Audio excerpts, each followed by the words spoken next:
The morning mist clung to the pine-covered slopes of the Colorado Rockies like a shroud, turning the familiar trails into ghostly passages that seemed to lead nowhere.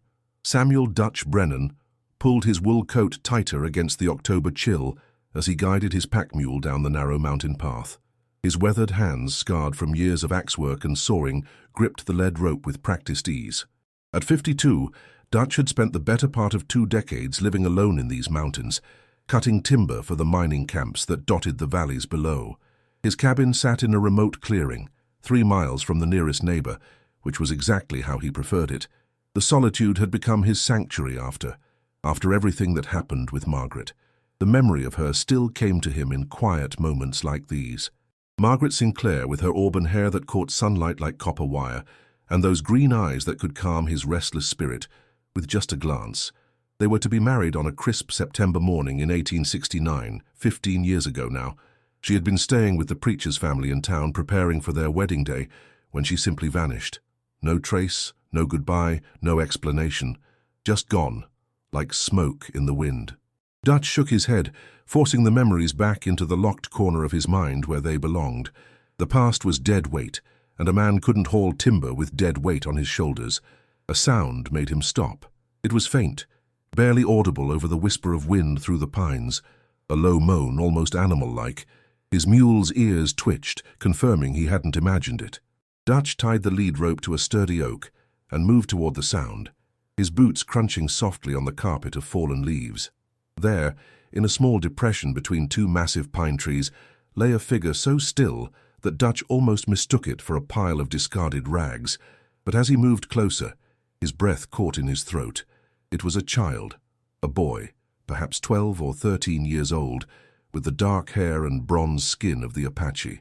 The boy's clothes were torn and stained with blood, his small frame trembling with fever despite the layers of animal hide wrapped around him. "Jesus," Dutch whispered, dropping to his knees beside the child.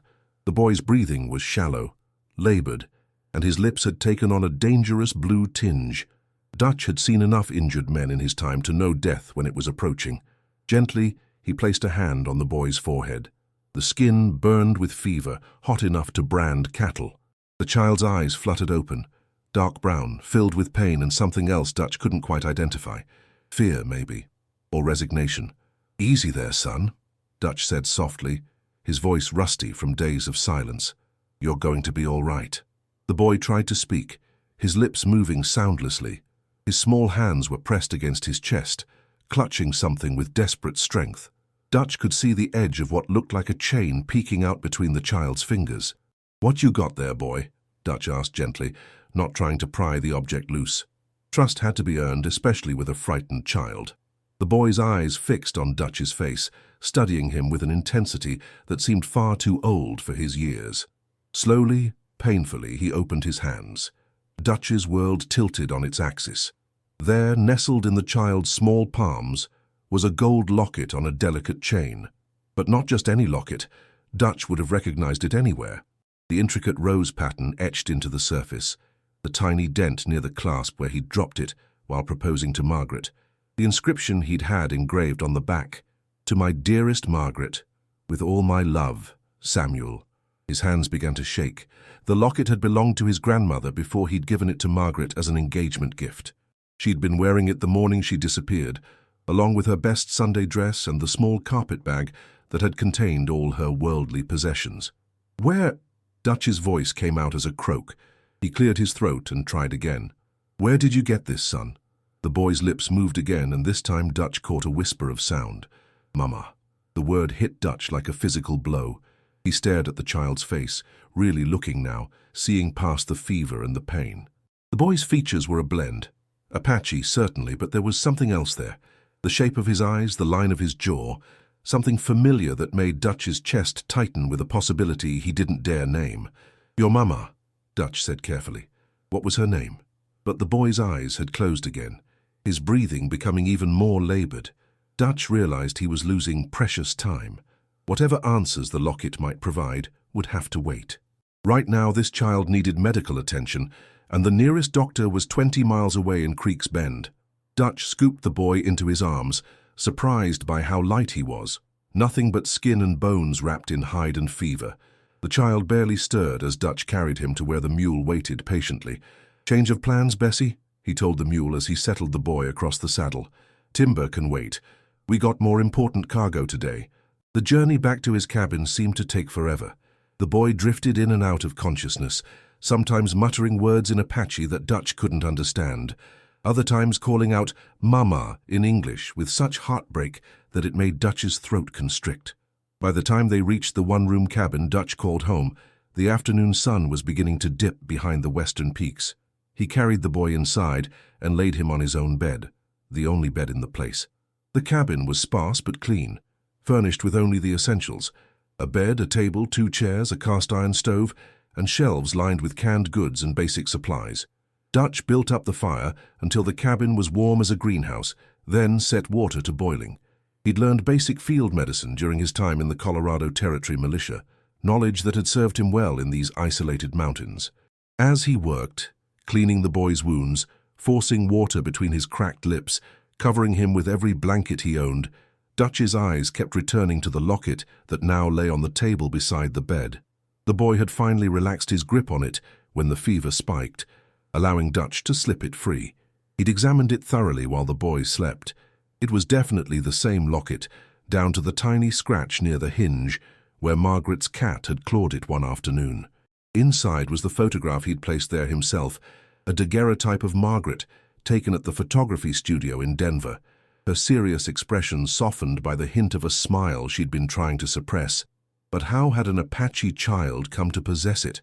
And why had he called it Mama's? Dutch tried to push away the implications, but they kept circling back like vultures.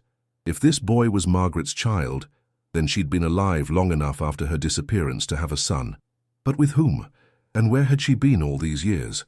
As the evening wore on, Dutch found himself studying the child's face by lamplight, looking for any trace of Margaret's features. The boy's skin was darker than hers had been, his hair black where hers was auburn, but there was something about the way his eyebrows arched, the shape of his nose. "I'm seeing ghosts," Dutch muttered to himself, settling into the chair beside the bed. 15 years of wondering, and now I'm seeing her face in every shadow.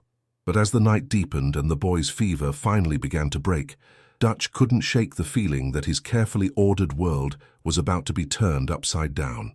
The locket sat on the table like an accusation, its golden surface reflecting the firelight and holding secrets that might be better left buried. Outside, the wind picked up, sending pine needles skittering across the cabin roof like the footsteps of restless spirits. Dutch pulled his chair closer to the bed and settled in for what he knew would be a long night of watching and waiting, and trying not to hope for answers he wasn't sure he was ready to hear. Dawn broke gray and cold over the mountains, casting long shadows through the cabin's single window. Dutch hadn't slept more than an hour at a stretch, checking on the boy throughout the night as his fever raged and broke in waves. Sometime around 4 in the morning, the child's breathing had finally steadied, and the dangerous heat had left his skin. Now, as pale morning light filtered through the frost-covered glass, Dutch sat at his table, nursing a cup of black coffee and staring at the locket. He'd turned it over in his hands 100 times during the long night, each examination confirming what his heart already knew, but his mind refused to accept. A soft sound from the bed made him look up. The boy's eyes were open, clear now, no longer glazed with fever, dark brown eyes that held intelligence and wariness in equal measure. The child didn't move, didn't speak, just watched Dutch with the stillness of a wild animal assessing potential danger. "Morning," Dutch said quietly, setting down his coffee cup. "You gave me quite a scare there, son. How are you feeling?" The boy's gaze flicked to the locket in Dutch's hands, then back to his face. When he spoke, his English was clear but accented, each word carefully chosen. "You did not take it." "No," Dutch replied. "I figured it was important to you." The boy struggled to sit up, wincing as the movement pulled at his bandaged wounds. Dutch started to rise, but the child held up a small hand, stopping him. "I can manage," the boy said with quiet dignity that reminded Dutch of Apache warriors he'd encountered during his militia days. Pride ran deep in their people, even in the youngest among them. "What's your name, son?" Dutch asked. The boy hesitated, as if weighing whether to trust this white man who had helped him. Finally, he answered, "Joseph, but my Apache name is Nalnish, the one who helps." "Joseph," Dutch repeated. "That's a good name. I'm Samuel Brennan, but most folks call me Dutch." Joseph nodded solemnly. His eyes went to the locket again, and Dutch saw something flicker across his features, pain that had nothing to do with his physical injuries. "Your mama," Dutch said carefully. "You called it your mama's locket." Joseph's small hands clenched in the blankets. "She is dead now. 3 winters past." The words hit Dutch like a cold mountain wind. Margaret had been dead for 3 years. All this time he'd wondered, hoped, imagined her living somewhere far away, perhaps happy with a new life. The reality was somehow both a relief and a devastation. "I'm sorry for your loss," Dutch said, meaning it. "What was her name?" "Your mama?" "She had 2 names," Joseph said slowly. "To the Apache, she was Autse Hastine, first woman, because she was the first white woman to join our band willingly. But before she came to us, her name was Margaret." Dutch's coffee cup slipped from his fingers, clattering to the floor and spreading dark liquid across the rough wooden planks. "Margaret Sinclair." Joseph's eyes widened slightly. "You knew her." Dutch couldn't speak for a moment. The cabin seemed to spin around him as 15 years of questions suddenly demanded answers. When he found his voice, it came out hoarse. She was going to be my wife." Joseph stared at him with new intensity, studying Dutch's features the same way Dutch had studied his the night before. "You are Samuel," he said finally. "She spoke of you, often. What did she say?" Dutch's voice broke on the question. Joseph was quiet for a long moment, as if deciding how much to reveal. "She said you were a good man, kind, that she had to leave you to save you." "Save me from what?" "From the men who would have killed you to get to her." Dutch leaned forward in his chair. "What men? What are you talking about?" Joseph's face clouded with memories that seemed too heavy for someone so young. "The morning she was to marry you, 3 men came to the preacher's house. Bad men. They said her father owed them money, a gambling debt from back east. They said if she didn't come with them, they would kill you and anyone else who got in their way." The words fell like hammer blows. Dutch remembered the day vividly, waiting at the church in his best suit, watching the door for Margaret's arrival. When an hour passed with no sign of her, he'd ridden to the preacher's house to find it empty, the family claiming they'd never seen Margaret that morning. "She went with them willingly?" Dutch asked. "She had no choice, but she made them promise not to hurt you if she cooperated." Joseph's voice grew softer. "She left with them that morning, but she escaped 2 days later while they were crossing the territory. She ran into the mountains, wounded and afraid. That's where my father found her." "Your father?" "Nalnish Begai, he who helps others, a war chief, but also a healer. He found her half dead beside a stream, brought her back to health. She lived with our band for many years." Joseph touched his chest where the locket had been. "She gave me this before she died. Said if anything happened to her, I should find the man whose name was written inside. Samuel." Dutch's mind reeled. "But you're so young. If Margaret died 3 years ago, and you're what, 12, 13? 13 winters," Joseph confirmed. "She lived with us for 10 years before the sickness took her." Dutch did the calculations in his head. Margaret would have been with the Apache for 7 years before Joseph was born. She'd made a life there, found love again, raised a son. The thought should have hurt, but instead he felt a strange sense of peace. She'd survived. She'd been happy, at least for a while. "The men who took her," Dutch said, "did they ever come looking?" Joseph shook his head. "My father made sure they could not follow. Apache know these mountains better than any white man, but Mama never stopped watching the horizon, never stopped fearing they would find her somehow."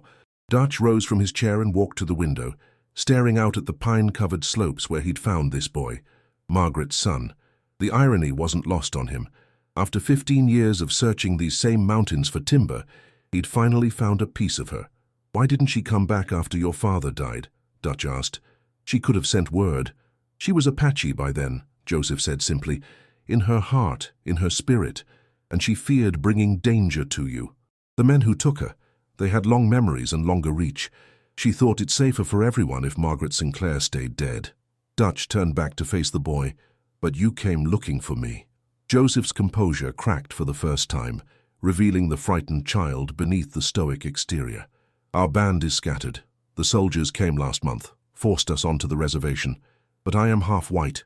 They said I don't belong with the Apache, but I am too Indian for the white world. I had nowhere to go except to find you. And you walked all this way alone?" "I had my pony until 5 days ago. Soldiers took him when they found me outside the reservation boundaries. I'd been walking since then, following the directions Mama gave me. She said you lived in the high country, that you cut trees for the mining camps. Dutch felt something shift in his chest, a tightness he hadn't experienced in years. This boy, Margaret's boy, had traveled hundreds of miles through dangerous territory with nothing but faith that Dutch would help him. "How did you end up hurt in that ravine?" Dutch asked. Joseph looked down at his hands. "Men tried to take the locket, 3 of them on the trail yesterday. They said an Indian boy had no business with white man's gold. I fought them." Despite his small size, there was fierce pride in his voice. "They knocked me down the slope, thought I was dead. But Apache are hard to kill." Dutch felt anger burn in his gut. 3 grown men attacking a child for a piece of jewelry. The frontier could be a cruel place, but some cruelties were harder to stomach than others. "Well," Dutch said finally, "you found me. Question now is, what do we do about it?" Joseph looked up at him with Margaret's eyes, not the color, but the expression, the same mixture of hope and wariness that she'd worn when Dutch had first started courting her. "Mama said you were an honorable man," Joseph said quietly. "She said if I ever found you, you would know what was right." Dutch walked back to the bed and held out the locket.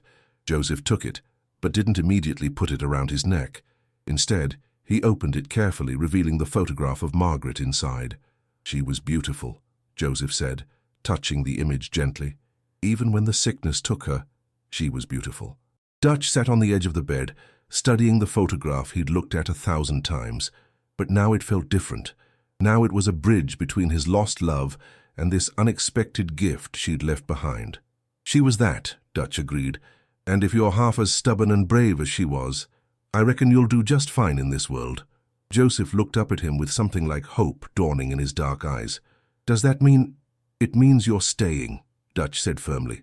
"Margaret trusted me with you, and I don't take that trust lightly. Besides," he added with the first smile he'd felt in years, "this old cabin could use some life in it again." Outside, the mountain wind whistled through the pines, but inside the cabin, something warmer than fire was taking hold, the beginning of a family neither man had expected to find. 2 weeks had passed since Dutch found Joseph in the ravine, and the boy was healing well. Joseph's wounds had closed cleanly, and he moved around the cabin with quiet efficiency, helping with morning chores without being asked. What surprised Dutch most was how naturally they'd fallen into a routine. Joseph rose before dawn, fed the mule, gathered kindling, and started the fire while Dutch prepared breakfast. The boy was a quick learner, absorbing skills and techniques with intense concentration. But there were constant reminders that Joseph lived between 2 worlds, comfortable in neither. "You don't have to eat that if you don't like it," Dutch said one morning, watching Joseph force down the lumpy cornmeal. Joseph shook his head politely. "It is good food." Dutch chuckled.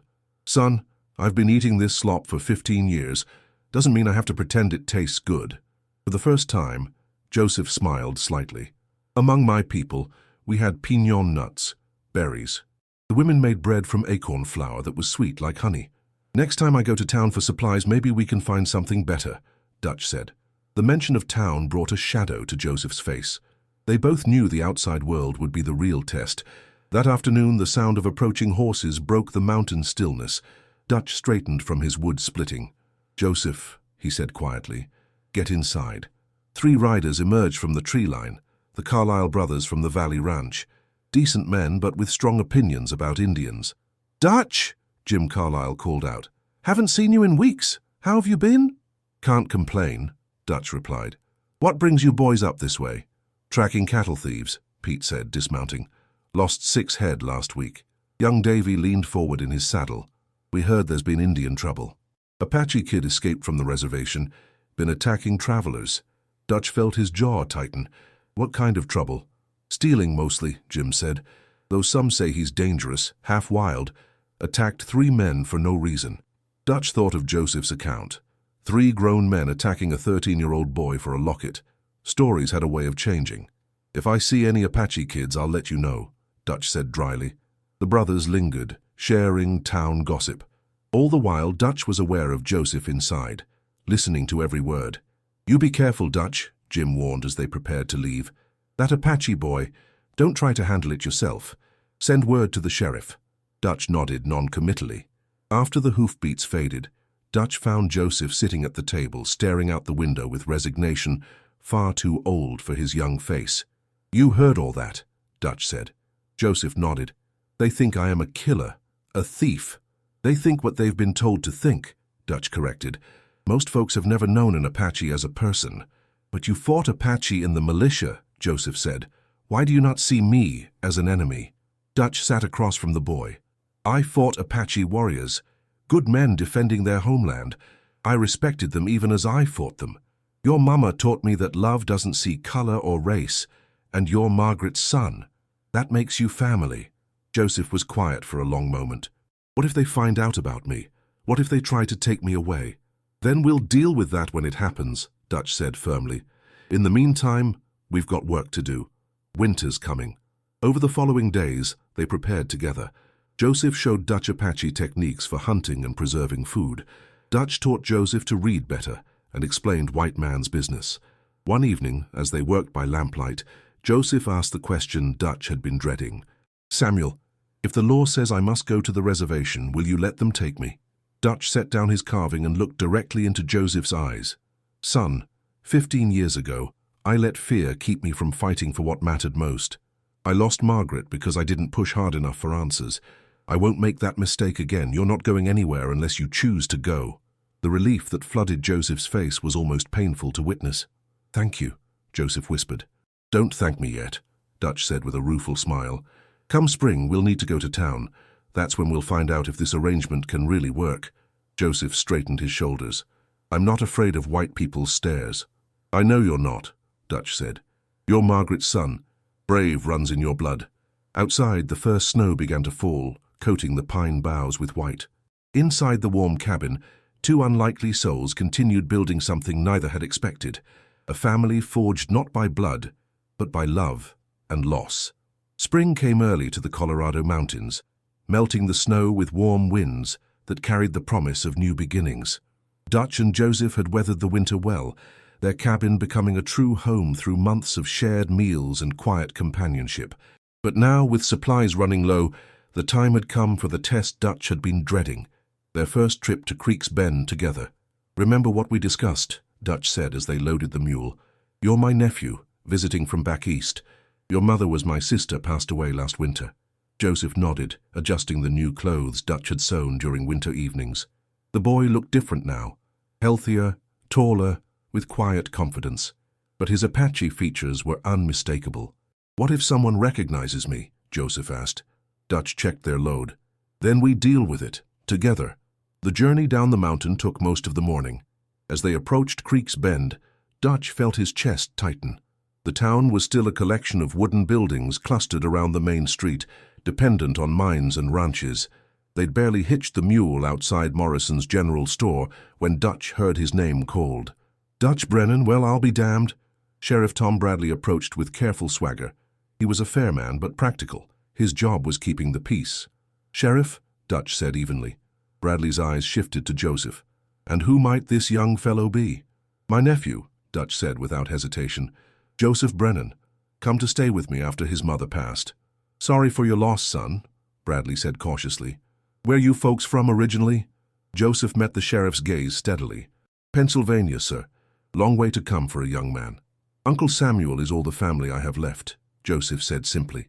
Before Bradley could ask more questions, the door to Morrison's store swung open and Harold Morrison himself emerged, wiping his hands on his apron. "Dutch, about time you showed up. I've got orders for lumber backed up to Christmas." Morrison's eyes fell on Joseph. "And who's this?" "My nephew, Joseph," Dutch said again. "Going to be helping me with the business." Morrison's expression shifted slightly as he took in Joseph's appearance. "Indian blood in the family, Dutch?" The question hung in the air like smoke from a poorly vented fire. Dutch felt Joseph tense beside him, but the boy's face remained calm. "My late sister married a man from back east," Dutch said carefully. "Good man, fine carpenter. Joseph takes after his father in skill, after his mother in character." It was a diplomatic answer that said everything and nothing. Morrison nodded slowly, businessman instincts warring with frontier prejudices. "Well, if the boy can work, I've got customers who need lumber," Morrison said finally. "Come on inside and we'll talk prices." The The morning passed in negotiations and the loading of supplies. Joseph helped without being asked, handling the heavy sacks of flour and coffee with quiet efficiency. Dutch noticed how people watched the boy, some with curiosity, others with suspicion, a few with outright hostility. It was outside the blacksmith shop that trouble finally found them. "Hey, Indian!" The voice was harsh, deliberately loud. Dutch turned to see three men emerging from the saloon across the street. Cowboys by their dress, already half drunk despite the early hour. "You talking to my nephew?" Dutch asked, his voice carrying a warning. The largest of the three, a bearded man with cruel eyes, spat in the dirt. "That ain't no nephew, Brennan. That's the Apache kid been causing trouble. I'd recognize him anywhere." "You're mistaken," Dutch said firmly. "Like hell I am." The man stepped closer and Dutch could smell the whiskey on his breath. "Reward money says that's the escaped Apache. Sheriff, you gonna do your job or do we have to?" Bradley had appeared at the first sign of trouble, his hand resting casually on his gun butt. "Now, Clem, these folks are just here conducting business." "Business with a murderous savage," Clem sneered. "How much they paying you to look the other way, Sheriff?" Dutch felt Joseph move slightly behind him, and he held up a hand to keep the boy in place. This was his fight now. "My nephew Joseph is from Pennsylvania," Dutch said, his voice deadly calm. "He's never been on any reservation, never caused trouble for anyone. You're drunk and you're wrong." Clem's eyes narrowed.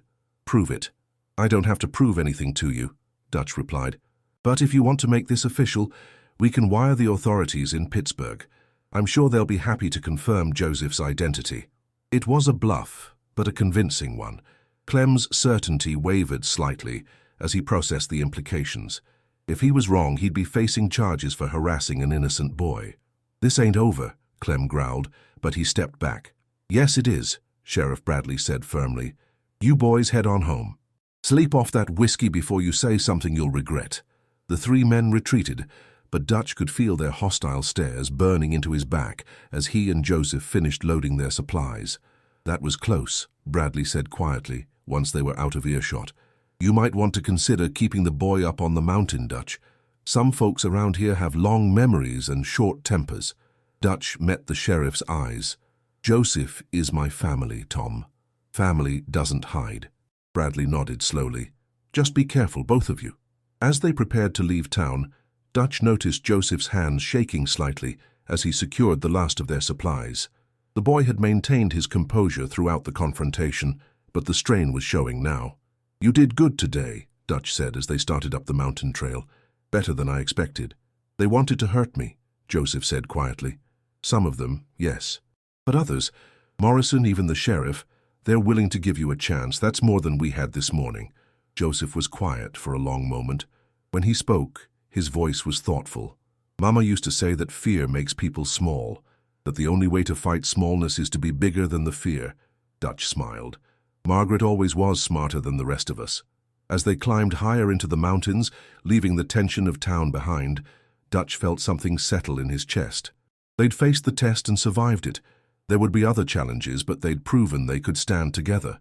That evening, as they sat by the fire, Joseph pulled out the locket and opened it carefully. Margaret's image smiled up at them from the faded photograph. "Do you think she would be proud?" Joseph asked. Dutch looked at the boy, his boy now in every way that mattered. "I think she'd be amazed at how strong and brave her son turned out to be." Joseph closed the locket and tucked it back inside his shirt, over his heart where it belonged. "Samuel," he said, "what do we do now?"